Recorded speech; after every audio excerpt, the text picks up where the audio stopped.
Hai guys, kembali lagi di channel 247 Cinema. Kali ini saya mencoba merangkum film yang berjudul The Sleep Fight. Film ini dirilis pada tahun 2011. Saya doakan bagi para penonton sehat selalu, dimurahkan rezeki dan diberi umur panjang. Kertas karton pohon anggur, semoga para penonton dapat terhibur. Film diawali di sebuah kamar seorang pria bernama Caesar yang merupakan karyawan telah berbuat hal tidak senonoh kepada salah satu penghuni kamar apartemen tempatnya bekerja. Setelahnya, ia pergi ke atap apartemen untuk mencoba bunuh diri dengan melompat ke bawah. Karena selama hidupnya ia tidak merasa bahagia, namun ia urungkan niatnya tersebut. Kemudian Caesar turun ke lobi dan menuju kamarnya sendiri untuk mandi junub karena habis menggauli seorang wanita yang bernama Clara di malam harinya. Caesar pun bersiap memakai jas sebagai seragam karyawan di apartemen dan berjaga di meja resepsionis di lobi. Tidak lama kemudian turun seorang bapak dengan kedua anaknya. Anak perempuannya yang bernama Ursula meminta uang sebagai jatah preman kepada Caesar karena mengetahui perbuatan Caesar kepada Clara. Sementara Clara terbangun dari tidurnya karena suara alarm berdering. Terlihat dirinya sangat lelah lalu pergi menuju kamar mandi untuk gosok gigi. Setelahnya, ia memakai pakaian seadanya untuk menutupi aurat. Walaupun hanya bagian-bagian tertentu saja sih yang tertutup, dan tidak terlupa untuk memakai lotion agar kulitnya selalu glowing. Tráeme por favor el catálogo. Seperti tidak ada kejadian apa-apa, Caesar menyambut Clara di lobi layaknya karyawan melayani para penghuni apartemen dengan memberinya sebuah koran dan membukakan pintu untuknya. Clara pun berpesan agar Caesar mengecek saluran wastafel di kamarnya, mungkin ada yang menyumbat. Caesar berjanji akan mengeceknya di sore hari selepas bertugas. Setelahnya, Caesar mengunjungi ibunya yang sedang dirawat di sebuah rumah sakit dengan membawa buah-buahan di kantong kresek. Sekembalinya ia di apartemen, ia kena semprot oleh atasannya karena seenak jidat meninggalkan pekerjaan. Batiste tu propio récord. Lalu ia kembali menjalani tugasnya di hari itu. Kemudian seorang nenek yang bernama Veronica datang meminta bantuan Caesar untuk menjaga kedua anjingnya yang mau ia tinggalkan untuk menghadiri pesta ulang tahun temannya. Veronica berpesan agar memberi makanan secara khusus untuk salah satu anjingnya. Ia juga meninggalkan kue pie yang ia buat sendiri di dapur untuk Caesar. Tidak lama kemudian datang seorang nenek tukang cuci pakaian bersama anak bekerja di apartemen yang sama. Caesar segera pergi ke kamarnya untuk menaruh deodoran dan memakainya agar bau perengus di tubuhnya tidak ketara. Selanjutnya Caesar pergi ke kamar nenek Veronica untuk memberikan makanan dan sepotong kue pie kentang kepada kedua anjing miliknya. Sementara Clara kembali ke kamarnya membaca beberapa surat yang ia bawa dari lobi, lalu dirobek-robek dan dibuang ke tempat sampah. Musik di HP segera diputar sekencang-kencangnya lalu berganti kostum dan rebahan di atas kasur. Ternyata si botak mesum Caesar telah berada di bawah kasur kamar Clara, dan di saat Clara tertidur pulas, ia segera mengeluarkan cermin kecil untuk memastikannya sudah tidur. Caesar pun beraksi keluar dari dalam kolong tempat tidur lalu mengeluarkan cairan untuk membius Clara. Setelah dipastikan tidak sadar, Caesar pergi ke kamar mandi mencampurkan makeup dengan bahan kimia yang dibawanya.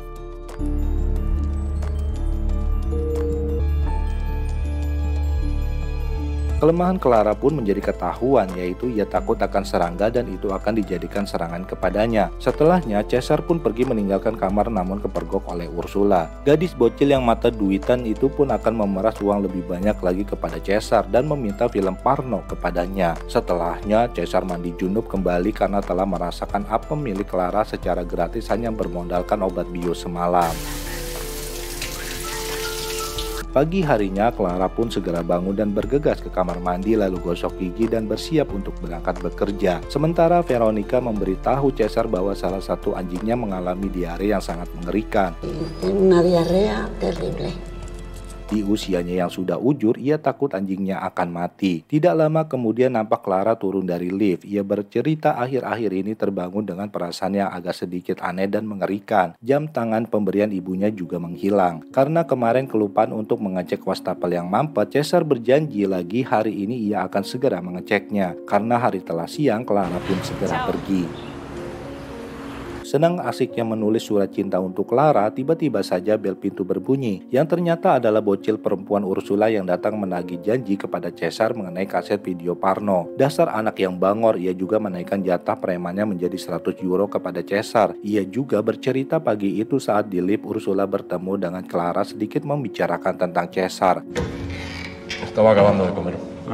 Kemudian datang pemilik apartemen langsung menyuruh Caesar untuk naik ke atap karena ia telah melalaikan tugasnya, yaitu semua tanaman di sana mati karena tidak disiram. Sekembalinya dari rumah sakit karena menjenguk ibunya, ia lagi-lagi melimpahkan pekerjaannya kepada anak temannya. ¿Qué es lo que me han dicho? Lalu Caesar segera masuk ke kamar Clara untuk memperbaiki saluran wastafel yang mampet. Sepertinya memang disengaja oleh Caesar agar ada alasan ia mendatangi kamar tersebut dan bersembunyi di bawah tempat tidur sambil menunggu Clara pulang dan tertidur. Clara pun curhat kepada kekasihnya melalui telepon. Ia bilang seharian mendapatkan email dan surat yang banyak dari orang yang tidak dikenal dan pengirimannya juga dari berbagai tempat. Ia juga sudah menemukan jam tangannya yang menurutnya hilang dan terjatuh di wastafel, padahal faktanya sengaja disembunyikan oleh Caesar. Clara pun tertidur pula setelah teleponan dengan ayam bebnya. Kini saatnya si bocah tua nakal melakukan aksinya kembali. Dimulai keluar dari kolong tempat tidur memakai masker lalu membius Clara agar tidak sadarkan diri. Caesar segera pergi ke dapur untuk menaruh buah busuk di dalam kulkas dan menebarkan larva kecoa di lemari. Entah apa yang merasukinya sehingga tega melakukan hal jahat tersebut. Padahal ia mengetahui kalau Clara memang takut dengan serangga, apalagi yang namanya kecoa. Pagi harinya, waktu menunjukkan pukul 7 di waktu sana. Clara yang masih sangat mengantuk terbangun dari tidurnya karena bunyi alarm berdering. Lalu ia segera pergi menuju kamar mandi. Ia pun melihat wajahnya yang sedikit kusam, banyak bintik di pipi dan lehernya. Bueno, supongo que tienes razón, parezco una mona, ¿no? No. Keesokan harinya bintik di wajah Clara semakin banyak. Ia juga sudah periksa ke dokter kulit, katanya alergi pemakaian make up. Padahal tanpa sepengetahuan dirinya, make upnya sudah diberi campuran bahan kimia yang bisa membuat kulit seperti terbakar dan bintik-bintik oleh Caesar. Malam harinya Caesar pun melakukan aksinya kembali. Entah sudah berapa kali ia membobol gawang Clara dan melakukan hal tersebut. Ni idea de lo que me entristece que lo hayas olvidado. Hari demi hari bintik wajah Clara semakin banyak, sehingga membuatnya khawatir dan kelakuan Caesar pun semakin menjadi-jadi terhadapnya. Semakin sering mengirimkan Clara surat berisikan curahan hatinya. Namun sebagaikan pecundang sejati tidak pernah mengungkapkan secara langsung bahwa ia mencintai Clara, tetapi hanya menggaulinya setiap malam di dalam kamar. Setiap terbangun dari tidurnya di pagi hari, Clara merasakan tidurnya tidak pernah puas, seperti orang kelelahan, kepala pusing, dan badan pegel-pegel. Tiba-tiba saja saat membuka lemari, ia menemukan banyak kecoa di dalamnya.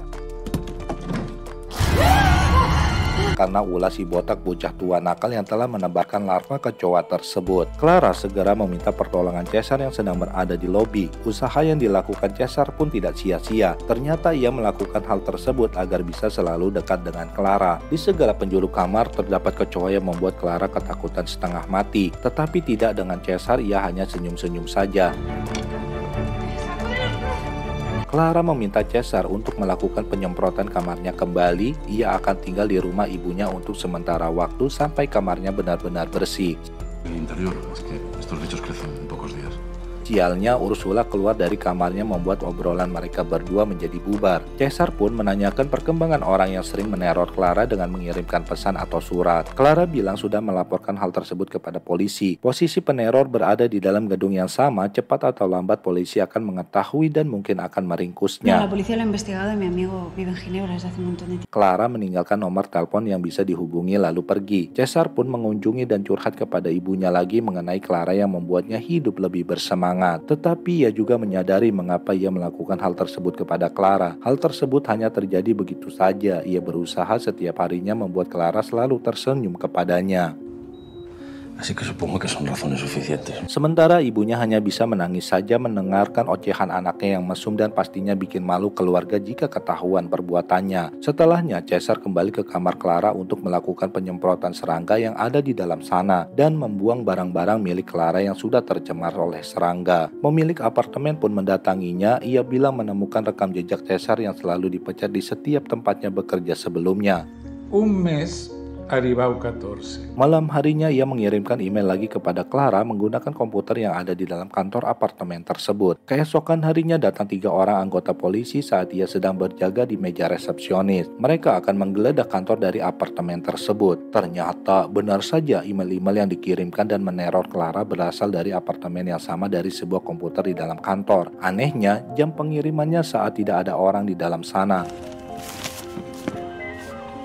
Polisi pun menemukan beberapa tumpukan amplop berwarna kuning sama dengan yang membungkus surat yang Clara terima. Setelahnya, si ibu tukang cuci bersama anaknya pun diringkus oleh polisi. Padahal semua itu adalah jebakan dan perbuatan dari Cesar. Malam harinya, Cesar menelpon Clara menginfokan bahwa kamarnya telah beres, ia semprot dan bersihkan juga dari para kecoa yang menjijikan. Ia juga mempersiapkan peralatan seperti tambang, kunci Inggris dan pisau dapur, mempunyai niat yang tidak baik kepada Clara.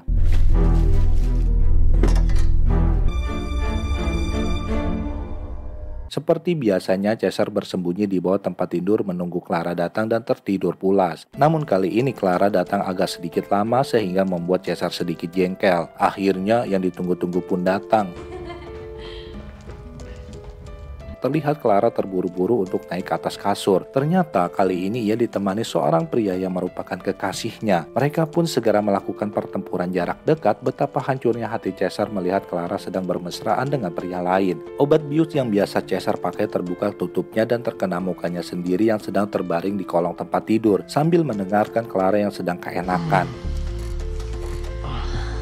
Karena merasa pusing dan sakit hati, Cesar merayap keluar dari kolong tempat tidur menuju pintu keluar. Sialnya ia salah bawa kunci kamar. Pagi harinya Cesar terbangun dari tidurnya di bathtub karena cipratan air dari shower yang dihidupkan oleh Clara. Dengan gelisah takut ketahuan, ia mengintip dari balik gorden menunggu waktu yang tepat untuk keluar dari sana. ¿Será suya?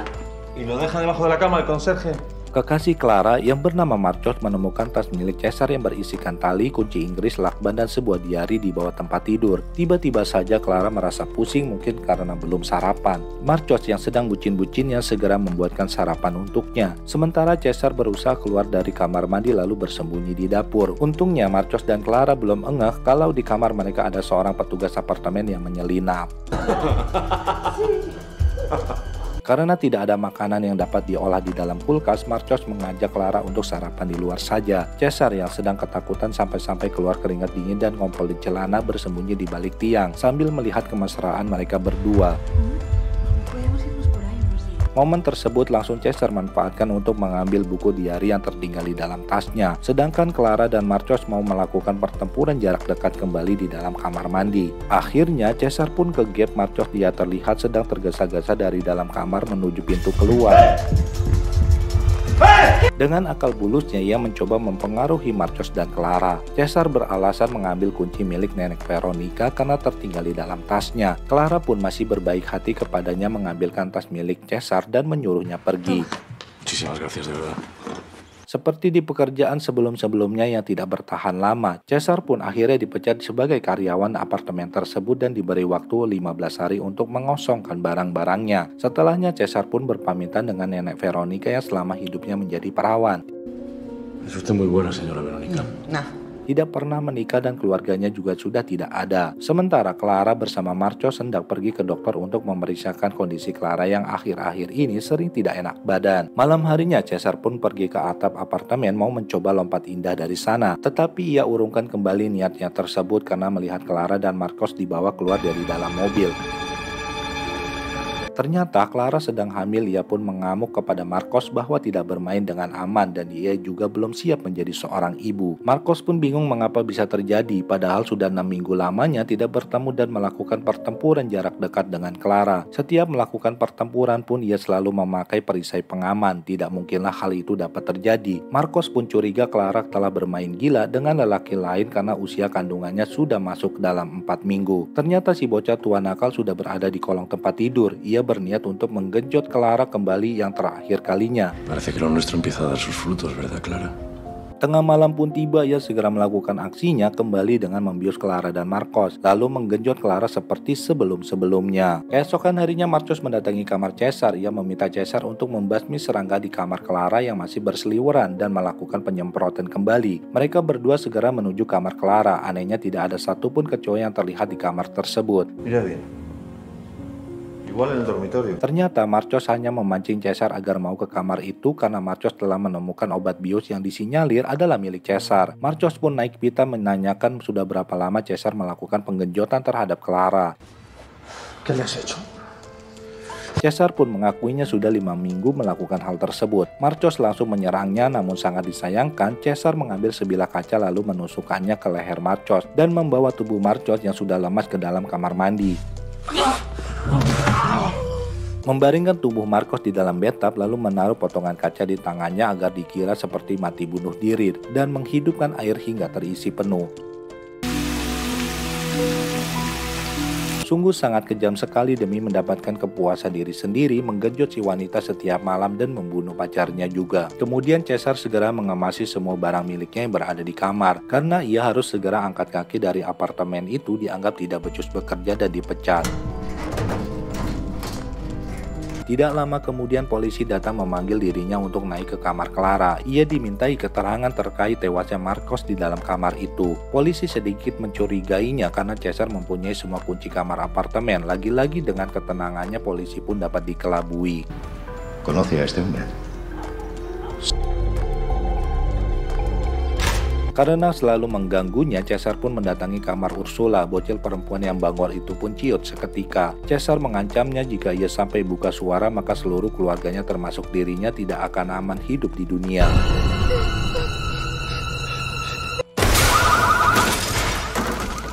Keesokan harinya polisi mendatangi Cesar dan menggeledah seisi kamarnya. Polisi bilang ia menemukan sidik jari Cesar di seluruh sudut apartemen termasuk di dalam kamar Clara. Seberapa jauh Cesar mengetahui hubungan mereka berdua sampai Marcos ditemukan tertusuk di leher dan kehabisan darah. Es que la señorita Blas me pidió que fumigara su piso hace un... Cesar mengatakan sebelum ditemukan tewas terlihat di antara mereka berdua sedikit cekcok, namun setelahnya tidak mengetahuinya lagi. Lalu Cesar menyarankan agar polisi menanyakan kepada Ursula yang tinggal tepat di depan kamar Clara. Mungkin saja ia mengetahui hal yang lainnya. Padahal Cesar telah mengancam Ursula agar tidak buka suara apa yang sebenarnya terjadi. Sungguh main yang cantik, Cesar dapat menjawab seluruh pertanyaan polisi, sehingga polisi tersebut tidak bisa berkata-kata lagi dan ia selamat dari jeratan hukum. Sebenarnya pemilik apartemen mengetahui mengenai kasus-kasus yang terjadi di sana adalah perbuatan dari Cesar. Di akhir film, Cesar mengirimi buku catatan hariannya kepada Clara yang kini telah memiliki seorang bayi yang ternyata hasil dari genjotan Cesar setiap malam beberapa bulan yang lalu. Querida Mimi, espero que no te importe que... Hanya untuk mendapatkan kebahagiaan untuk dirinya sendiri dengan mengorbankan kebahagiaan orang lain. Sampai nyawa orang lain yang menghalangi pun direnggut oleh Cesar. Sampai di sini film pun berakhir. Saya ucapkan terima kasih. Sampai jumpa kembali.